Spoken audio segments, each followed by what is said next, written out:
Okay, well, welcome to Off Topic, where things get off topic. It's a pretty basic premise of conversation. I'm joined with my longtime partner in crime from the Pop Culture Podcast, Daniel Joplin.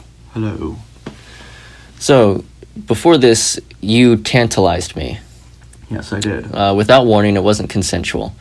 I wanted to talk about the Justice DC League universe. Okay, and I'm always a fan of that. We're actually using a Justice League blanket right now on the table. Yes. So, how serendipitous. Yeah.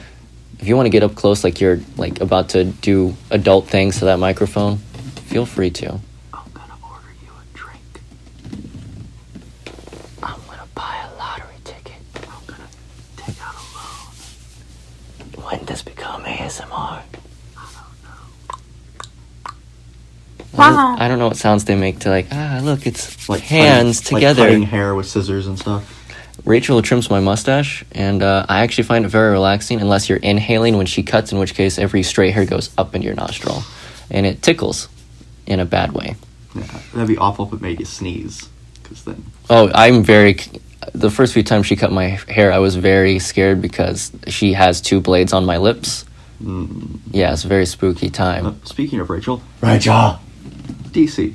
Well, hang on. Before this starts, I do want to say this is I just got back from my honeymoon, and Daniel gave an impromptu. He wrote a best man speech, then looked at his phone, said, "Oh, I remember this," sat it down, and then delivered an impromptu speech that almost made me cry. Yeah, because I forgot the entire thing. I was so nervous. I was so worried that I had emotionally prepared myself for Rachel's vows, and they still messed me up a little bit. They messed me up. She said the only reason she didn't cry was because she was so dehydrated, because in a wedding dress it takes a NASCAR pit crew to pee.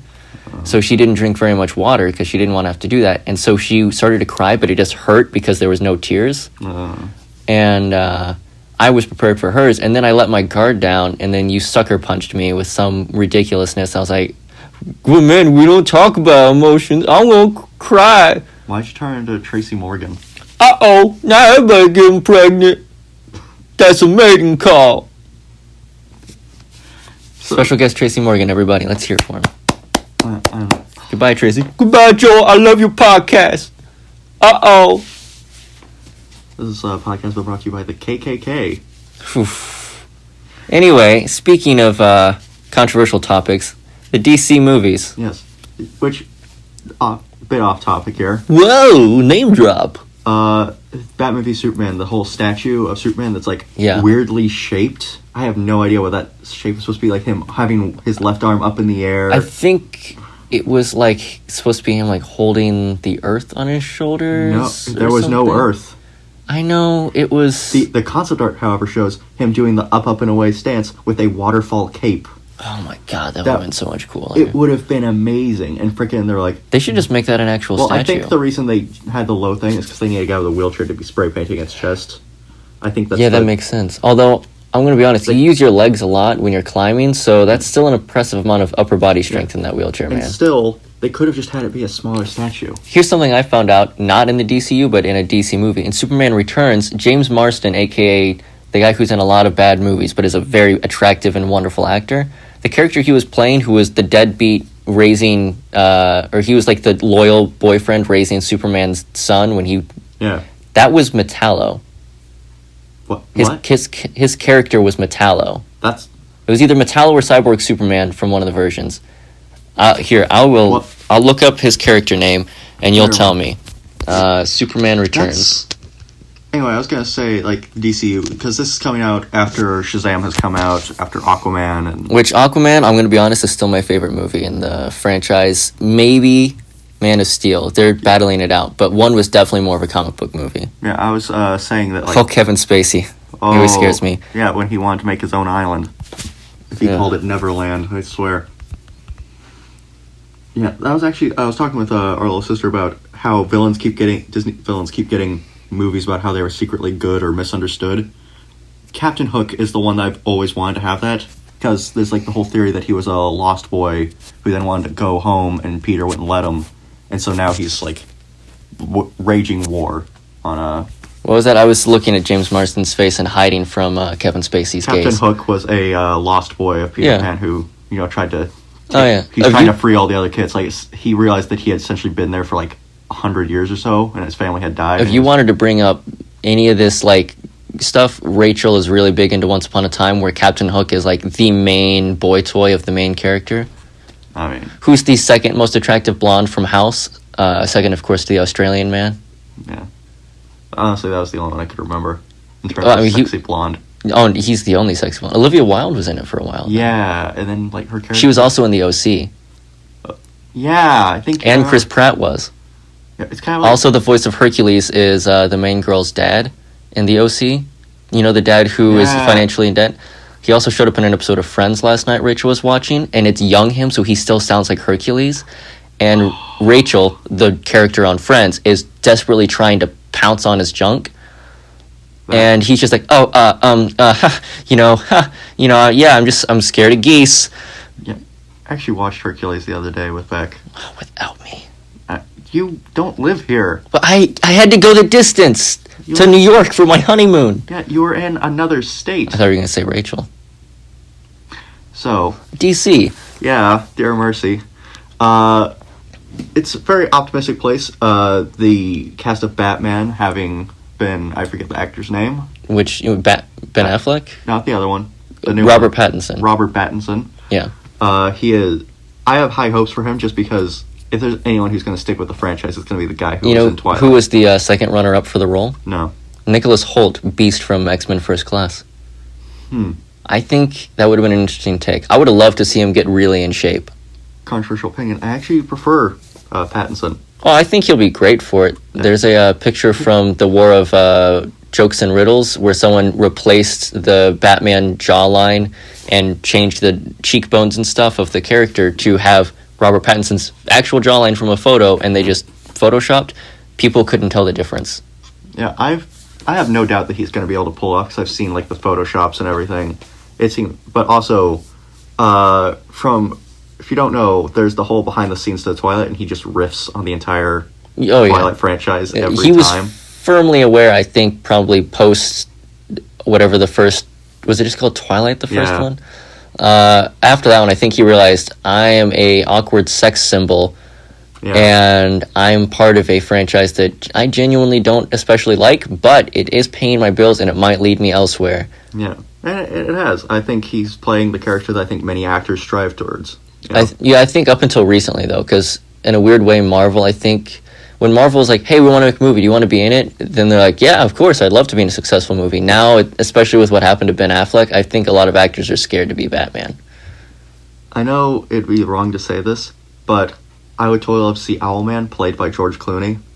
I'd just like to see George Clooney come in and play someone. I've said it before, I'll say it again. People are expecting you to struggle with the DC universe. Just say there was a time skip, bring George Clooney in, say nothing about it, and just be like, oh, hey, Bruce, you're looking pretty good. And you're like, oh, thanks. And you just give him basically his suit, sans nipple, and an enormous cod piece, and you don't say anything. You maybe add, some of the textures from the Batman vs. Superman suit. How amazing would it have been if, the whole Batman v Superman, Batman shouldn't use guns, Batman shouldn't kill people, and everyone's like, Ben Affleck is Batman, and then he takes off and it's George Clooney. Ben Affleck was never tied to it. He was just paid for silence.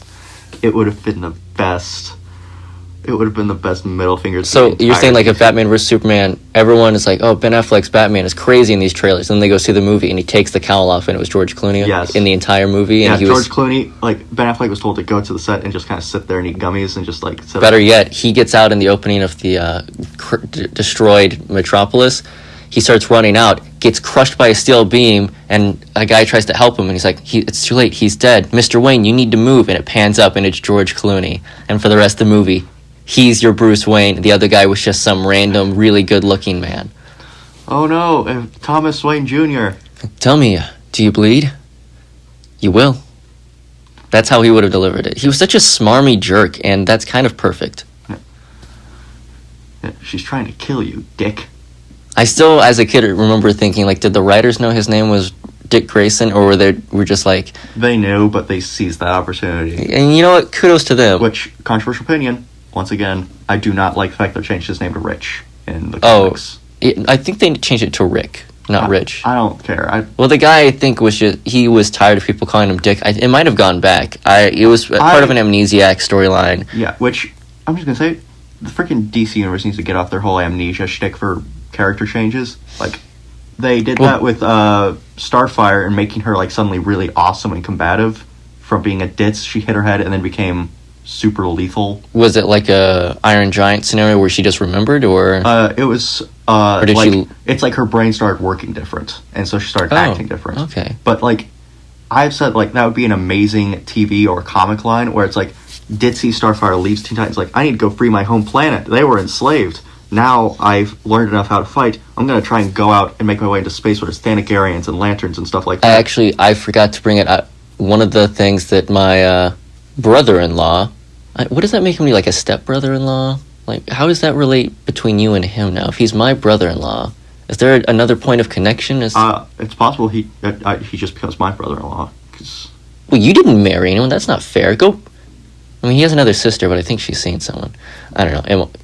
Kids these days, you know, it's like Fortnite. It may be here tomorrow. It may be here 9 years from now. It may not be. Who knows? Either way, I'm not a fan. Hey-oh. Anyway, no, but he got me a comic book as part of, like, my pre-wedding gift. And the comic book, it's drawn by that artist who started off just drawing DC art for fun. He has, like, a Norwegian name. It's like, and he's a great art style, by the way. No, and he wrote his own comics, and they were but then they're like, hey, what if we give you actual writers? Yeah, no, he's better just doing. He's like Zack Aquaman stuff. Yeah, I think he started off doing Aquaman because he had a great treatment for the way the water looked on things, and they were like, "This is phenomenal. You should do this." And he was like, "Yeah, okay, yeah, I will be doing the comic books for you." He does I don't know if he sounds like this. He does a great job with proportions of characters. They seem to be very consistently drawn, and also his Wonder Woman was fantastic. Yeah, she looked buff. Yeah, she looked like Gina Carano from the Fast and Furious franchise. She's in The Mandalorian now. She's like a full-on actress now, which is very cool. Yeah. She doesn't have to actually get beat up every day. Also, his Batman was fantastic. Looked great. I've often said, like, anytime when they have Batman solo, they do him right because he's not the center of attention. Well, yeah, every time they have just a solo Batman, it's like his suit is just all complex and stupid. And then when they have him with a team, he's like dope. This is going to sound really weird. I've never noticed the color of your eyes before now. We're staring at each other, like, intently, and I've never noticed your eyes are darker than mine. Huh. Your eyes are like sweet tea. Thank you. I don't like sweet tea. I'm like a southern gift. The face you made to go with that. Anyway, but the gift you gave me, comic book, drawn by that guy. Darkseid has a total redesign. He looks cool as hell. And it's got Azrael, the Jean-Paul Louv-Jacques, I don't remember his real name, but it's like Jean something. And it's not the one from the Arkham franchise. And he has a hyper technologically advanced, like, nano suit and a flaming sword. And it's from the Order of Saint Dumas. And it's him, it's Cyborg, it's Starfire, and the Green Lantern, who she was originally, like, an agoraphobe because she was, like, attacked and her friend was attacked and she ran. It was when the DC Universe, they faced off against the Earth 2 or whatever versions with Owlman and all that, and Lex Luthor. It's a long thing, but basically she had a whole bunch of trauma and PTSD from, like, really troubled life, and her story is actually really cool because instead of being an ace pilot who was always kind of a cocky, brave guy, she actually was really filled with fear and trauma, and so every time she uses the ring is proof of her personal growth, and it's really cool. But they go out, and Starfire's there, and she is very cool in all of that. She's still got that sweetness that you get from, like, the Teen Titans, not Teen Titans Go. They had that playing a lot in the like, bowling alley game room area at the lodge me and Rachel honeymooned at. Every time I was so pissed when I saw that. I was like, you dirty. So I would change it to Shark Week, which Rachel didn't know Shark Week was a thing in Discovery Channel. So when I would say, hey, it's Shark Week, she'd be like, almost. I was like, no, it's Shark Week on Discovery Channel. I was like, what? Like, a week where they talk about sharks. Oh, I was like, how do you not know that exists? She's like, I'm an outside girl. So are sharks. Sharks are outside girls. Yeah, they are. Which, what's your preferred version of Starfire? While we're on the subject, like some have done her as my wife. Oh no. Teen Titans, the TV show from like 2001, did where she was sort of more Japanese, but then comics have done her as a California surfer type. I'm curious as to what your thoughts, or if you would go a different direction, because it seems to be just the sexiest version. I always sort of imagined she was almost like Hawaiian or Puerto Rican, like... Yeah. I guess it's because she's orange, I just associate it with, like, a tan. Yeah. Which that weirds me out whenever they draw her, like, sunbathing. I was like, why? Well, doesn't she use solar radiation? Yeah, she absorbs it, but still. Yeah, maybe she's just recharging her powers. She's now... And it's an excuse to show her in Next to Nothing, and let's be real, Starfire... Dick Grayson was, for women, what Starfire was for men. Yeah. Like a young, supple hero to look at, and, like, it's just, it's real weird. That's the one thing, if they ever cast, like, a live-action Dick Grayson, you know, post Chris O'Donnell and his nipple suit, which, again, controversial opinion. Titans TV show. I thought they did a good casting. So, the Batman Forever and Batman and Robin actor who played him, I think, was right for the role at the time. I think they gave him a garbage movie to be in, and they put him on weird wires. And you take the nipples out, you reduce the codpiece, and you don't zoom in on his latex booty. And the suit is actually like a good suit, like the one on Batman. It was which I do love. Batman and Robin. It's basically Nightwing's suit. I do love how New 52 was like, yeah, let's steal from that movie in terms of color scheme and design. I think it worked. I feel like he should have had the classic Nightwing hair where it's sort of flowy and, you know, wavy. And I mean, granted, in the 90s when that came out, yeah, you wouldn't want the mullet. Yeah, no, so that's fine. It's also, 90s also had him where he was like a big burly guy. Like he looked like he looked like Wolverine if he was a bouncer at a gay strip club. Yeah. The Titans one, I don't like Titans because I feel like they're just the same thing with Doom Patrol. They have some really great talent there and some really cool people, but they know that if they just... It's almost like reality TV. Like Jason Todd is like there's really good chemistry between Jason Todd and Dick Grayson, where he's like, he has a new Robin. He lets you drive the Batmobile. He never let me drive the Batmobile. Like, there's a lot of really good stuff there. The actor they got, I think his name was Brendan Thwaites. He's not American. Oh. He's hiding an accent. Of course, everyone is apparently. He's in pretty good shape too. Like freaking Superman's British. Just imagine it's like, "Oi, governor, I'm ready to save the day. Superman's here. Truth, justice, the American way. Deal with it." What was that? All-Star Superman? What was it? Superman versus the Elite. Idris Elba explained that the Cockney accent, like Cockney, it's there was a church in London or in the UK, and if you were in 3 blocks of that, then you were in like the bell of that church because you could still hear the bell when it rung. And if you were within that bell, if you could hear it, you were Cockney, so you could be like rich and famous. But if you were outside of it, you could have the accent, you could still be rich, but you weren't Cockney. He explained a lot of weird British slang too. It was on Hot Ones. I didn't watch that one. It's good. He is spicy, like dealing with the spice, and then he's giving these really wonderful, deep and in-depth conversational pieces and like responses, and he tells you so much about his life. Yeah. And he is Black Superman. They had cast him like, hey, we got Henry Cavill's gone, we're just gonna replace him with Black Superman, and we're just gonna say it's another character. I'd be like, swear, dude, do it. If Hobbs and Shaw does not have the Ice Cube song Black Superman playing in it, I think it's get this. Originally the line is like, I'm Black Superman. It was originally, I'm Black James Bond, but he was like, James Bond could be black. He refused to say it. They're like, well, then what do you want to say? He's like, I'm Black Superman. I'm like, yeah, you are. And then it led to this great marketing thing where it's like, Black Superman just met his kryptonite, Dwayne Johnson, look out. Yeah. So it turned out for the better. Get this, he's a DJ, a radio host, a musician, like singer and musician, a martial arts fighter who won a tournament, an actor, and a fashion designer. This dude is awesome. It's like what Tom Cruise thinks he is. Oh my god, like Idris Elba, whoever they have him playing, it's probably going to be Bronze Tiger in The Suicide Squad, where they Fast and Furious didn't they just put a the? Yeah. I think that's why the air turned on. I think Rebecca came up and turned it on, because now my nipples are rigid. Oh yeah, she keeps saying to like 72. Which... She's having hot flashes awfully young.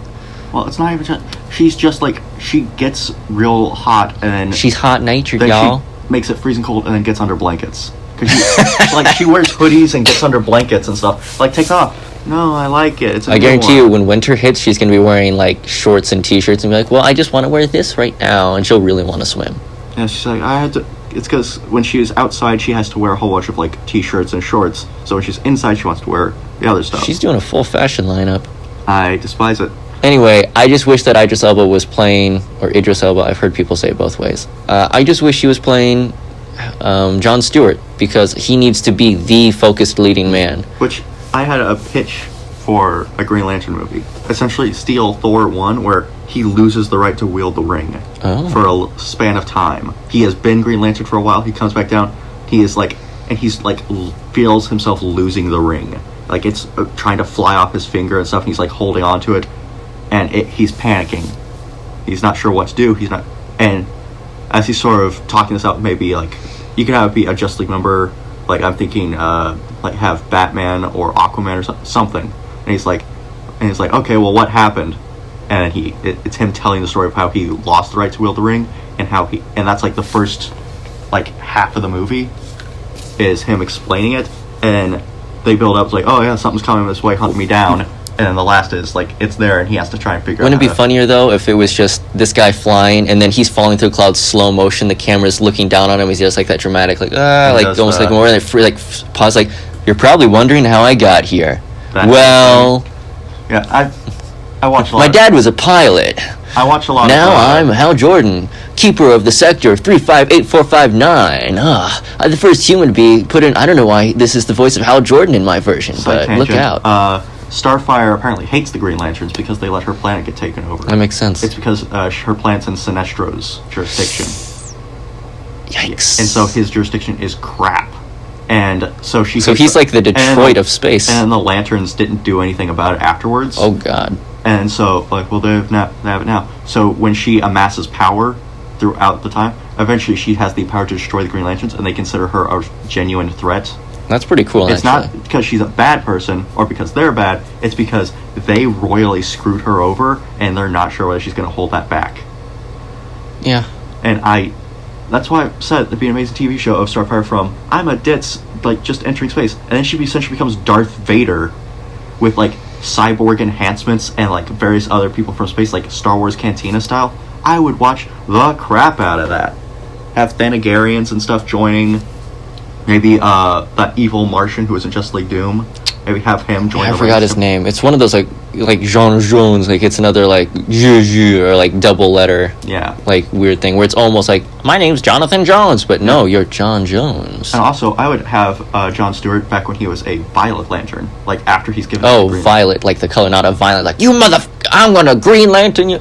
So Sam Jackson is. Oh my God, I kind of want to. Well, if they had made that in the like. Early 2000s or 90s, Sam Jackson would have been a phenomenally wrong but entertaining Green Lantern. Oh, and then he could have hung out with Ryan Reynolds, and then it would have just been a Hitman's Bodyguard in space. Here's my pitch, real quick, for the Green Lantern movie. All right. Green Lantern is like flying around, and it's like an inner monologue. It's like, yeah, I just thought I was going to be a pilot. I never thought I'd actually get to see the stars, and here I am, flying in space. How about that? Not too long ago, I didn't imagine aliens were real, and now I'm the go-to expert for it. I've been away from my home planet for a long time, but I think it's time for me to come back. And he thinks he's the only superhero, even though the DC universe has gone now and happened up to current day. Yeah. So he shows up, and he's like, wow, cool. And then it's just like... Yeah, we already have an alien. It's just like kids are playing with like a Superman and an Aquaman toy. Like, who's that? What are you doing? Aren't you surprised? It's like... Oh no, someone gets Superman or the Flash. It's like, whoa, I'm a superhero. I'm the first guy to come from space. Like, no, you're not. You're just like the guy in Metropolis with the facial hair. He's angry. He will find you. It's like, do you have super strength? Well, no. So you're not even better than the half-fish guy. Yeah, just like he's just like down on his luck. Like it's a guy who thinks he's like imagine you go away to college, you get in great shape, you get successful, you come back and you're like, dude, I've achieved so much, and you come back and everyone you were friends with suddenly ended up better than you and they have cooler friends. I just love the idea of a Green Lantern like coming out like, aren't I awesome? It's like, you're not really that cool. Like, listen here, you little piece of crap. Yeah, like someone who's Booster Gold. I would totally watch a Booster Gold thing. Well, I feel like with Booster Gold, you sort of expect him to be a douche. This would be sort of a fun twist. I like Booster Gold. He's petty. He's not. He is douche. petty. He should just be like real petty and like hard set. Like, no, Booster I Gold saved the day again. Young Nathan Fillion, I would have rather see play Booster Gold. Yeah, he would have nailed being Booster Gold. And then you could have Alan Tudyk be Blue Beetle. I still say Tom Cruise or James Marsden are the top two choices I've ever seen for Hal Jordan. Because they could imagine Tom Cruise like, oh my god, I'm a superhero. That's so cool. And then like, hey, you're not the only one. It's like, what? What do you mean? Like that confused look from like Mission Impossible Fallout. It's like you don't know you're in. It's like I don't know what I'm in. I don't know what I'm in. What am I involved with? Yeah. Like he's good at playing that. He's got some legitimate comedic chops. Yeah. I was thinking like Booster Gold would be a great for the Shazam sequel as almost like the quasi antagonist. You know who would be the perfect Booster Gold though? Who? Chris Pratt. Yeah. Yeah. He would be phenomenal. I would love it so hard if they got freaking Robert Downey Jr. to play him. If you could put if Robert Downey Jr. was just like, you know what? I'll be in a DC movie. Yeah, I'm going to see if I'm talented. Like he gets drunk at a party. I don't even know if he drinks. He probably doesn't anymore. He's doing yoga at a party. Yeah, gets some good chi. Yeah, he gets his chi flowing. He's feeling a little... Opens his chakras. And, hang on, just so I can finish the Green Lantern thing. The idea is that he would go and try and save like a plane or something, and then Superman would rescue him. And he'd be like, who are you? And Superman would show up and sort of do like that head nod. I was like, aren't you cute? And then it would just be him and Superman's trying to bring him up to speed. And then he's like, but I'm a superhero too. It's like, sure you are, pal. And then the rest Everyone's of it just... a superhero. You don't need a cape. Sort of, I learned watching The Boys on Amazon. Anytime... don't watch it with Rebecca around. Anytime Homelander, the sort of Captain America Superman amalgamation shows up, he's kind of a psychotic douche, but he's one of those psychos that you just can't stop watching. Like, what is this guy going to do next? There are some scenes where you're like, oh, my skin. But anytime he shows up, like he shows up on a battlefield, lasers a bunch of like superpowered Al-Qaeda people, and he shows up to the guys like, you can go ahead and just take a smoke break. And he goes to leave and he looks back, you're the real heroes here. And he just goes in. And then like this one guy's getting away and he looks at him and they don't cut away. He just lasers the guy in half and like the two halves of his body like flop down onto the ground. And the troops are like, oh my God, this is horrifying. And it really is. Like at one point, a bomb goes off in a guy's butt and it's just all over this like room. Also, the guy who plays the main character, well, sort of like the character that you associate with, like he's your entry point into the world of superheroes that every story kind needs. Kind of like that one, like FBI agent in Hellboy 1. And like Will Smith was in the first Men in Black. Like it's that person who they have to explain the world to that person, so then that way the viewer knows it. Yeah. His name is Jack Quaid in real life. He's Dennis Quaid's son. Yeah. He's sipping that Quatorade? Yeah. It's crazy, right? Oh, dude. Because I was writing about how I would do a Destiny movie, and I was like, this guy would be perfect for this role. I looked it up to get a picture, and I was like, wait, he's related to Dennis Quaid? I thought there were just two Quaids. Yeah, I'd love a sequel to Parent Trap with him as the main guy, but it's like a way more elaborate trap. No, he's the son he didn't know he had, and now he's coming back to the two Lindsay Lohans who were used to being in their place. It's like, I'm Lindsay Lohan, and I'm Lindsay Lohan. Hi, I'm his son. And they're all fighting over who's going to take over the gigantic winery. That seems like a really good romantic comedy that could just be set in like it's... They can't be a romantic comedy because they're sort of related. This isn't porn. Step Brother doesn't count. It's still weird. No, not saying like that. Oh, mercy. Thank God. No. Dang it, no. No, what if his girlfriend is the attempted stepmom from the first Meredith? one? Yes. Did we just write Parent Trap 2? Yeah. Which, I would go sort of, this is just because it's set at a winery, but I would totally go Destination Wedding sort of writing. But you could... I still haven't got to see that. I need to show it to you. But I'm going to watch it with Rachel, because I get the feeling it's going to be pretty fun. I need to introduce her to Keanu Reeves, that, and Always Be My Maybe. It would be a good way to get her into John Wick, and then just lead her into John Wick, because she has to see that. She's seen Always Be My Maybe, hasn't she? No, I watched it without her. Dude. Yeah, I got off work one day and I was like, I got time to kill. I'll watch this romantic comedy because I'm an adult. Both those romantic comedies are good. Also, Game Night. We need to show you that before you leave. I do need to see that. Like, I will gladly show it to you before you leave. What were we talking about? We were on a topic, Lanterns, and then I went back to Lanterns. Yeah, talk about Superman who cut a guy in half, and... Yeah, before... Well, it was... you asked me a question. You asked me a question, and I said, well, let me get back to the Green Lantern thing. I completely forgot. Well, I'm sure the people listening to the podcast will be like, you big dumb ba-doo. Yeah. I was gonna say, on topic of The Boys, there was this thing I was watching on Reddit. It was like this essentially the story of a superhero campaign a guy ran. And essentially, the two heroes, supposedly, were just a-holes and beating up criminals and beating them to death, just willy-nilly. Wow. And 2 players are the villains, and they were just getting roasted. And they actually broke characters to be like, stop. Can you just stop? Because they're playing with his corpse like it's tennis. Jeez. Yeah, they're monsters, and it's literally the boys, pretty much. But then, one of the criminals, the one dies, like, mad scientist dies. There's one who's just, like, Joe Chill, the random criminal. Like, hey, boss! Yeah. And he put everything into looking average and unseen. And what he did is, one of the heroes could adapt to any physical injury, and the other one was Superman. Okay. Essentially, the one with physical injury, they did psychic damage to him, to where his body tried to adapt. Superman didn't get hurt. Psychic guy did, and his body adapted to physical injury. So he removed a brain. Oh, God. He became a single-cell organism, just keeping basic functions open of breathing. So he became a vegetable. That's horribly dark. Then Superman came over, and he was, like, ready to kill him. And they are hacking into feeds and stuff of, like, displaying all the footage of the guy killing people. Mm-hmm. And somehow that doesn't manage to get him. So he has to wait to get an actual thing. And he plans this. He essentially sets up a room where the Superman comes in and is, like, ready to kill him. He's like, you killed my friend and all that. It's like, hold on, before you do anything, like, my chair is sitting on a pressure plate. If it changes in any way, I lean to the side, a bomb will go off for every minute. And another bomb, and another bomb, until the city is rubble. If I press this button, it happens. If my heart rate increases, it happens. But he has, like, these, like a big oil drum in distance, like, that is filled with a toxin. If you drink it, I will disable the mechanism, and you can go on your way. The guy doesn't even ask whether toxins can kill him. The player doesn't ask if toxins kill him. He actually tells the DM to shut up whenever he's explaining the scene. He's just an awful person. Then, before he even kills and he brings up how there are cameras pointing at him, displaying all this in live, and Superman just goes over and guts the criminal. No bomb goes off. Nothing. And then when he checks the tanker, it's lemonade. And, like, as he's, like, dying there on the table, it was like, yeah, I know I couldn't kill you, so I killed the city's faith in you. It's like, you're Good a villain God. now. And I was like, that's insane. And then the Boys trailer dropped, and I was like... Oh, so I've been writing a superhero story on and off for, like, a year, roughly. And I was pissed when I saw The Boys, because it was a comic book before it, and it was a graphic novel so far back that Simon Pegg was what the main character was based off of. And Simon Pegg plays the American dad to the, like, guy Huey. And so he's like, hey, Huey, what are you talking about, friend?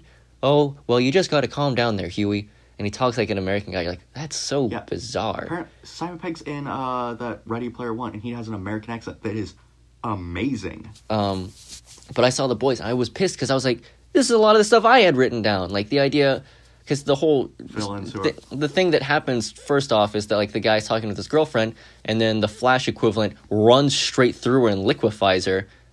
And then, like, she was 1 foot off of the sidewalk, and he's like, well, you know, she was in the middle of the street. I was trying to stop a robbery. And then Carl Urban shows up. He's like, oh, you know, I looked up all the police records of the day. Look at that. Not a single robbery. So where was he going? Of course, there's a lot more expletives, but since I like to keep off topic a bit more, rated PG in word usage. I won't repeat it. You don't want to go to heck in a handbasket. But my favorite thing he says that he's always like, the things they get up to, diabolical. And he's just, so I just want a shirt with Carl Urban's face that just says diabolical on it.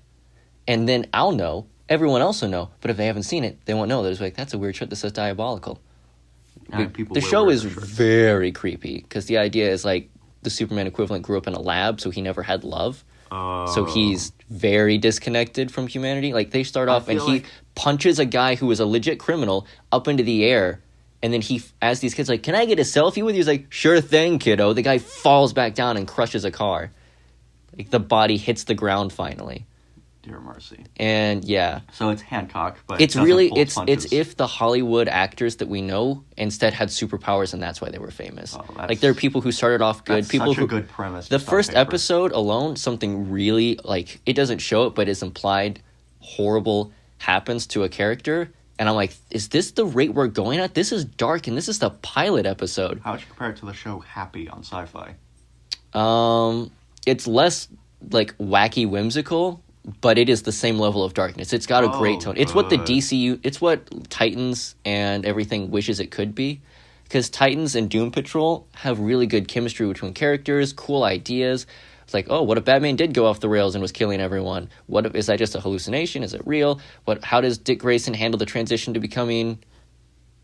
What are you looking at? Just dog in the corner sniffing everything. Gracie! Also, What are you doing? Also, I didn't realize cats have bells around their necks so they don't catch animals as easily and bring them into the house. Huh. Thanks for ruining the audio, Gracie. Came in, scratched your collar, and left. I'm still pissed because we lost a bet on whether or not she would die before Christmas, and she went from being barely able to move or breathe to jumping around like a puppy as soon as we made the bet. Yeah. I'm still not convinced that one of you guys didn't switch her out with a different dog. I mean, I didn't do that. Anyway, but yeah, they just, at one point, like, yeah, the Titans is back, boys, yeah! And, like, that's Jason Todd, and he, like, jumps in front of reporters, like, the Titans are back, ha ha ha ha! I'm like, Jason Todd is a prick. I'm glad he got beaten to death. Don't bring him back. Like, they do characters that are supposed to be like, oh, what if they were realistic? I don't want to see a realistic version of that. Yeah. I want to see Dick Grayson doing triple backflips, throwing sticks at people's head, and them coming back like Captain America's shield, even though they shouldn't. And Starfire should look like, you know, a weird alien orange chick, not... Look, I'm just going to be honest. The first photos that came out with her, she looked like a prostitute from the 70s. Yeah. Like, she looked like an extra from... She looked like a I'm not Runaway Bride. What's the Julia Roberts one where she's a hooker that the man hires? Oh, Pretty Woman. Pretty Woman. Now that's stuck in my head. I was going to say she looked like a prostitute from the movie Anchorman that was cut. Yep, that's a good one. It's just like... It's just really weird costume design. And I'm kind of bummed because the dude they got to play Beast Boy, he was really trying to be Tim Drake in the DC universe, like the movies. He's also the voice of Hero from Big Hero 6. Yeah, I just realized... He's really talented. Gina Gavankar would be an amazing Starfire. I always saw her more as a Hawk woman. Either or. Really, she's nerdy enough to be able to make good references and stuff. Yeah. But, yeah, I would say if you are over the age of 18 and have Amazon Prime or access to Amazon Prime, watch The Boys. I watched part of it on an airplane, so the stewardess would just walk by and see violence and horrifying things. I'm like, I'm so sorry. I'm just watching Amazon. I'm sorry. So that was awkward, but yeah.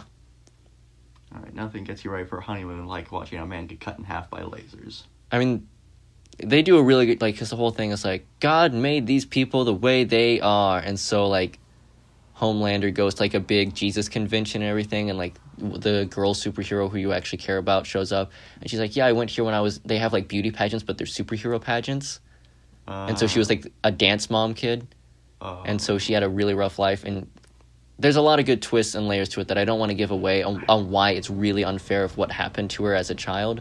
I mean, but you already said dance moms. She shows up to this, like, Jesus convention and is like, hey, I remember people being nicer. Like, I like being around all these people. They're really nice, but they seem to be more focused on superheroes. And, like, there's a really good, like, round table thing where these kids are like, hey, I have a friend who's, like, a Hindu. Should I be friends with her? Like, well, Jesus tells us to love our neighbor. And then the guy looks at her like that's not the right PR spin. He's like, but you also don't want her to go to hell, so you should convert her now. And it's, like, really militant about it. And so it shows the good and bad versions of a religion. And then Homelander is there, and he's like, oh, yeah, of course, I'll happily re-baptize everyone here with the whatever plus thing. And Huey's in there on a mission. And so he gets there, and Homelander's just, like, from his perspective, pushing him underwater and holding him longer than he should, and he can't do anything about it. And Homelander's just smiling down at him like a psychopath. And it's really unnerving. It has a perfect tone. Frenchie is probably the best character in it because he's such a terrible person, and then you just see such amazing layers. They've already started filming season 2. That's how well it was reviewed. It's what DC wishes its TV shows were. Krypton is the only show I think that doesn't really need to change. That show sounds stressful, which... It's actually not. It's very cathartic. I was watching... remember Patty Spivot from The Flash? Yeah. She's Carl Urban's wife. Like in real life? No, in the show. Okay, I was going to say, like, that's a weird... But Carl Urban is fantastic. And also, I was just shocked they had that many people who hadn't been in superhero movies or shows before, aside from Patty. Because has Carl Urban not been in a superhero movie? No, he was in Thor. Oh yeah. I guess he was. He had a shaved head. And it was entirely different personality. So yeah. Was he using his natural Kiwi accent in that? I don't. His New Zealand accent. I think he actually had a Southern accent. Was the thing. I know. No, he had a British accent. I'm pretty sure it wasn't the same as the like borderline Cockney. I just remember accent. him saying Texas as like where he got the guns from. I think he just said it that way because like that's how the people. Anyway, but yeah, watch The Boys. Yeah.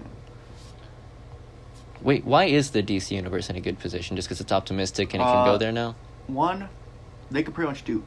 They have a lot of really good actors and a lot of talent heading in the right direction. They have good trajectory, but primarily they have so low expectations right now. Imagine if an okay movie came out in the DC universe and you're like, that was an okay movie. That came out in the Marvel universe, it would be hated. Like Captain Marvel, if that was a DC movie, you'd be like, what do you expect? It's DC. But it was hated because Marvel people expect better. Fair enough.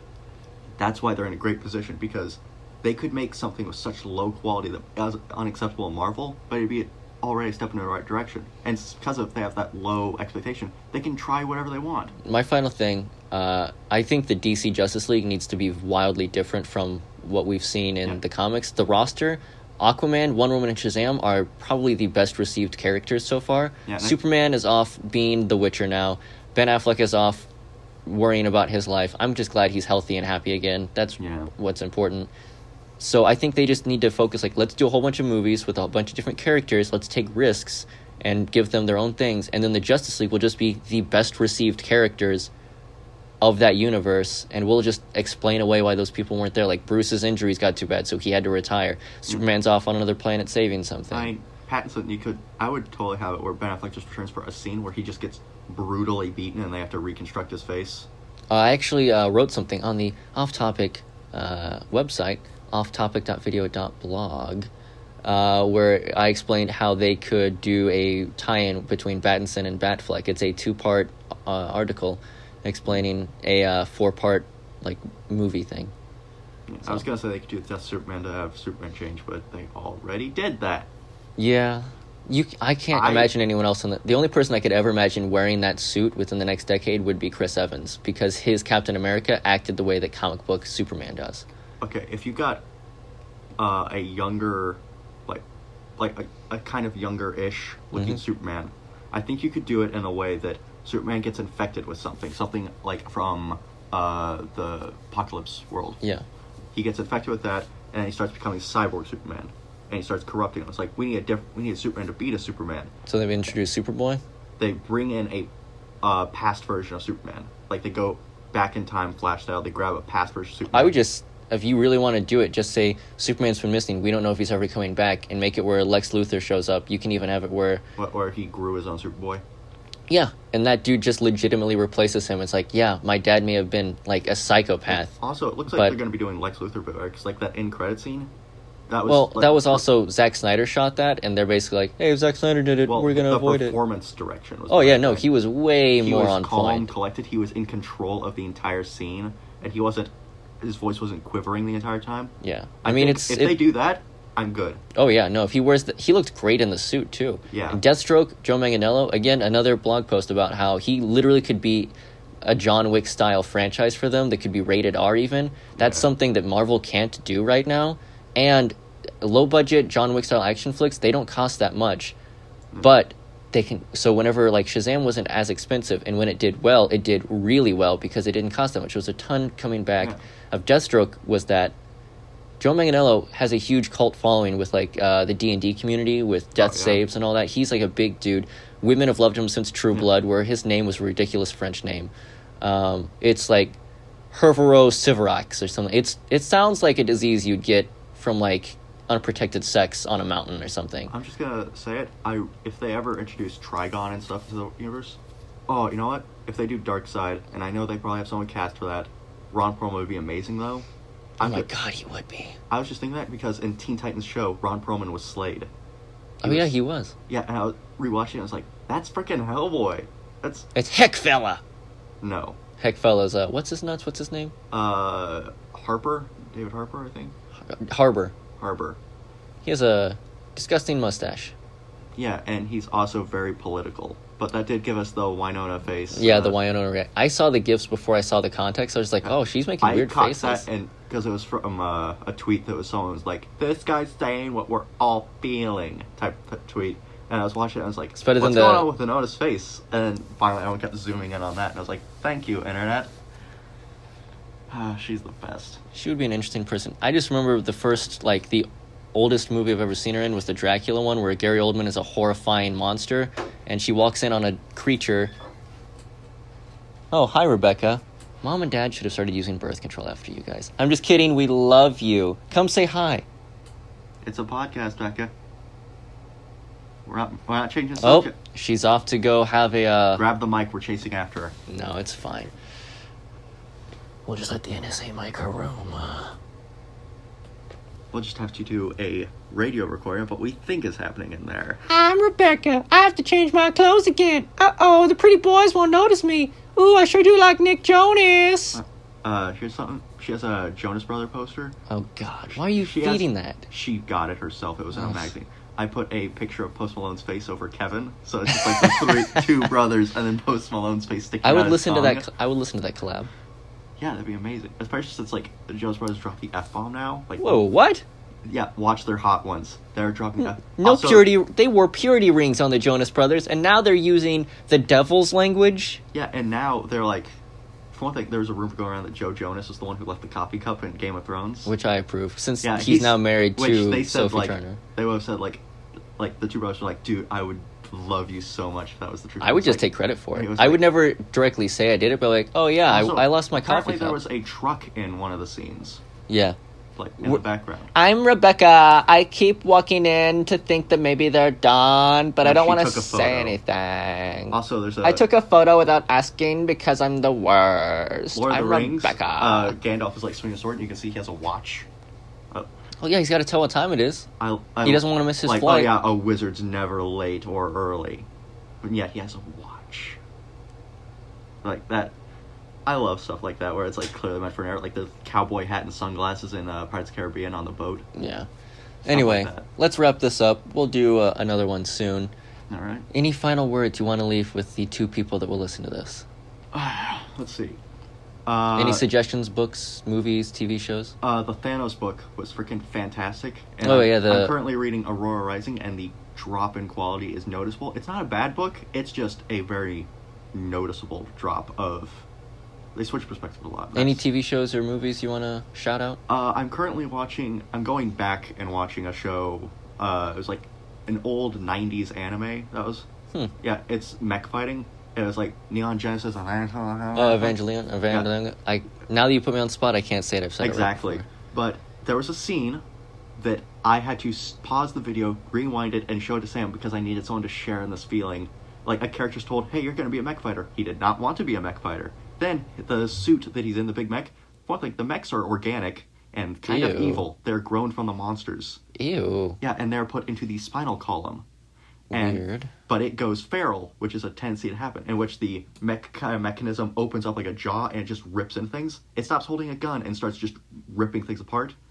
Then they frickin' like it goes haywire. Like, oh well, we'll list that as the next bad guy, and the other three have to go and kill it. And they're like, wait, there's someone else in there, and the main guy doesn't know that's his best friend from school. Sweet Jesus. And also context, they can feel everything the Thing feels.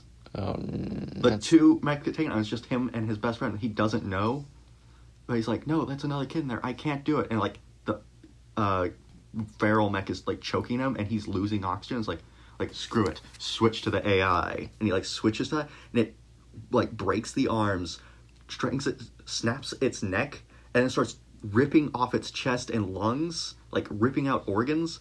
You see like a whole bunch of organ stuff on the buildings spread out. And he's killing this kid alive. And then it like grabs the tube that carries the pilot inside, and the kid's like, don't do it. It just crushes the kid. Why are you watching this? For one thing, the kid lived. Yeah, it's like a large shoe, and it was like feral, but then they cut the power. Which, smart move on them. The animation has to be really fluid and hard to make, so they only have a battery life of like 2 minutes after they disconnect, which is a nice way of dealing with it. It's really smart. But like, Holy crap! That show. Well, I was just gonna say, Alita: Battle Angel is a good movie. I watched it on my honeymoon. Oh, I haven't seen that yet. Is it good? It's surprisingly good. I just thought I'd watch it because Rachel had said she wanted to watch it, and I was like, it's action. I'll watch it. Yeah. Really good. Dude, they have an F-bomb in it. They're allowed one per PG-13 movie, and they use it. Is it, on a scale of 1 to 10, how good is it? It's like, it comes in a moment where she's having a bad time, and then this really annoying guy is just like, she's dead to rights, and then she's like, oh, it's so good. It's delivered at a time when she turns the tide and like delivers a very crippling blow to someone. Yeah, that sounds so cathartic. It is. It's a great release, and I know people sort of crapped all over the boyfriend in it, but he's actually not that bad. It is weird though, seeing characters that have the CG that you have issues with isn't like issues that you would expect. It's just like because the face doesn't really give you any problems. And I looked into the original like stories that it's from. Really messed up and dumb. They ditched a lot of the stupid, weird, edgy things where like the animation and all the stuff were like of they're walking towards you, like their proportions are all like screwed up and weird because that was the style of animation back then. Ugh. I hate that stuff. I'm not trying to watch, I just lost it. Gumby over here, That's weird. Yeah, that's... Yeah, Alita Battle Angel, check that out. Also, Halo 5 is still really fun to play. I started getting back into it. It's pretty fun. Anyway. That's pretty much all I have. All right, let's take our suicide pills. Death, here I come. Dude, that was my pill. You left yours in the car.